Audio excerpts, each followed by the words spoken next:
அஸ்ஸலாமு அலைக்கும் வரஹ்மத்துல்லாஹி வபரகாத்துஹு. விசுவாசிகளின் உயிரை விடவும் உயர்வானவர்கள். அல்லாஹுடைய தூதர் ஸல்லல்லாஹு அலைஹி வஸல்லம் அவர்கள் கூறினார்கள், நம்பிக்கையாளர்களுக்கு அவர்களின் உயிரை விட நானே நெருக்கமான உரிமையுடையவனாவேன். இந்த செய்தி ஸஹீஹ் புகாரியில் 6731 என்ற எண்ணிலே பதிவு செய்யப்பட்டிருக்கிறது. அல்லாஹுடைய தூதர் ஸல்லல்லாஹு அலைஹி வஸல்லம் அவர்களை, அவர்களுடைய மரியாதையை விசுவாசிகள் எப்படியெல்லாம் உயர்வாக எண்ண வேண்டும் என்பதற்கு உண்டான அடிப்படை அம்சமாக வேதமறை குர்ஆனும் பல்வேறு தகவல்களை நமக்கு எடுத்து வைக்கின்றன.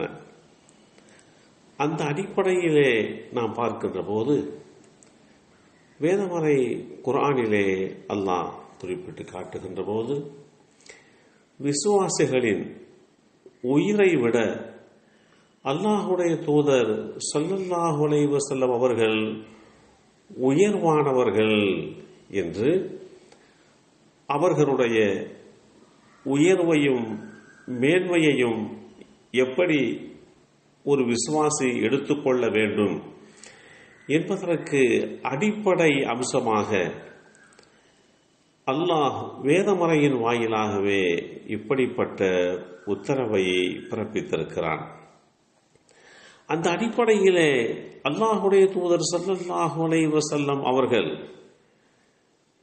அவர்கள் மூலமாக கட்டமைக்கப்பட்ட சமூகம் எத்தகைய மேன்மைக்குரியது என்பதோடு மாத்திரமல்லாமல், அந்த விசுவாசிகள் எப்படி அவர்களை உயர்வாக எண்ண வேண்டும் என்பதையும் அல்லாஹ் தெளிவுபடுத்தி காட்டியிருக்கிறான்.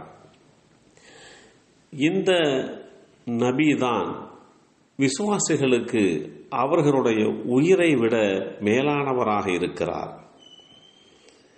என்று அல்லாஹ் குறிப்பிடுகின்ற இந்த செய்தி அல் குர்ஆன் அத்தியாயம் சூரத்துல் அஹ்ஸாப் வசனம் 6 தெளிவுபடுத்தி காட்டியிருக்கிறார்.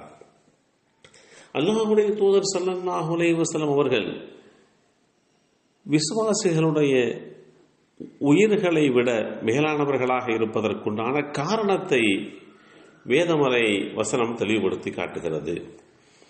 அல்லாஹ்வுடைய தூதர் ஸல்லல்லாஹு அலைஹி வஸல்லம் அவர்கள் விசுவாசிகளுக்கு வழிகாட்டியாக இருக்கிறார்கள். இதன் மூலம் விசுவாசிகளுடைய இலாபத்தையும் நன்மைகளையும் கொடுப்பதில் அவர்களுடைய ஆன்மாவை விட உயர்ந்தவர்களாக இருக்கிறார்கள். இதைத்தான் காரணமாக சொல்லப்படுகிறது.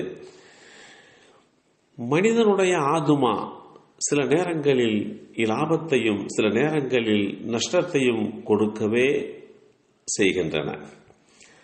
அதாவது மனிதனுடைய ஆதுமா நன்மையின் பக்கம் இருந்து நன்மையான காரியங்களை செய்தால் அது மனிதனுக்கு இலாபமாக அமைகிறது. மனிதனின் ஆதுமா தீமையின் பக்கம் அமைந்து தீய காரியங்கள் செய்யுமேயானால் அது மனிதனுக்கு கேடாக அமைகிறது. இதற்கு மாறாக அல்லாஹுடைய தூதர் ஸல்லல்லாஹு அலைஹி வஸல்லம் அவர்களின் வழிகாட்டுதலும் போதனைகளும் மனிதர்களுக்கு லாபத்திற்கு மேல் இலாபத்தை மட்டும் கொடுக்கக்கூடியதாகவும் நன்மைகளுக்கு மேல் நன்மைகளை மட்டும் கொடுப்பதாகவுமே உள்ளன. மனிதனுடைய ஆதுமா நன்மையின் பக்கமாக இருந்து நன்மையான காரியங்களை செய்து லாபத்தையும் நன்மைகளையும் அடைவதாக இருந்தாலும் அது அல்லாஹுடைய தூதர் ஸல்லல்லாஹு அலைஹி வஸல்லம் அவர்களுடைய வழிகாட்டுதலாலும் போதனைகளாலும் கிடைக்கக்கூடிய இலாபத்திற்கு நன்மைகளுக்கு ஈடாக அமையாது. காரணம், மனிதனுடைய ஆத்மா நன்மையான தீமையான காரியங்களின் பால் தவறான நம்பிக்கைகளையும் கொள்கைகளையும் எடுத்துரைக்க கூடும். அவற்றை செயல்படுத்தவும் வழிவகுத்து கொடுக்கும். காரணம், மனிதனுக்கு நன்மை தீமை பற்றி முழுமையான அறிவு இல்லை. இதற்கு மாறாக அல்லாஹ்வுடைய தூதர் ஸல்லல்லாஹு அலைஹி வஸல்லம் அவர்களுடைய வழிகாட்டுதல்களில், போதனைகளில் லாபமும் நன்மையும் தவிர வேறு கெடுதி எதுவுமே இல்லை. இதனால் அல்லாஹ்வுடைய தூதர் ஸல்லல்லாஹு அலைஹி வஸல்லம் அவர்கள் விசுவாசிகளுக்கு லாபத்தையும் நன்மையையும் கொடுப்பதில் அவர்களுடைய ஆத்துமாக்களை விட, அவர்களுடைய உயிர்களை விட உயர்வானவர்களாக இருக்கிறார்கள். ஆகையினால் தான் வேதமறை குர்ஆன் இப்படிப்பட்ட வார்த்தைகளை தெளிவுபடுத்தி காட்டுகிறது. விசுவாசிகள் யாவரும் தங்களுடைய உயிரை விட மேலானவர்களாக அல்லாஹ்வுடைய தூதரை எடுத்துக்கொள்வது அவர்களுக்கு உண்டான கடமையாகவும் அமைந்து விடுகிறது.